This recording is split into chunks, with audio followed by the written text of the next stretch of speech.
আজ পর্যন্ত কোন মুসলমানকে দেখিনি ঈদের দিনে মসজিদের সামনে মাইক চালিয়ে দিয়ে নাচছে। আজ পর্যন্ত কোন খ্রিস্টানকে দেখিনি যিশু খ্রিস্টের জন্মদিনে মুরগি কেটে পুকুরের কোনায় বসে খাচ্ছে।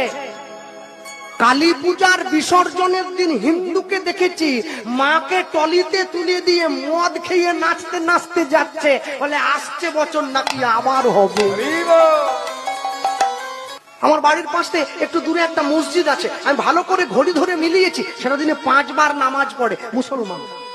ভোর 5টায়, দুপুর 12টায়, বিকেল 3:30টায়, বিকেল 5টায়, সন্ধ্যে 7টায়।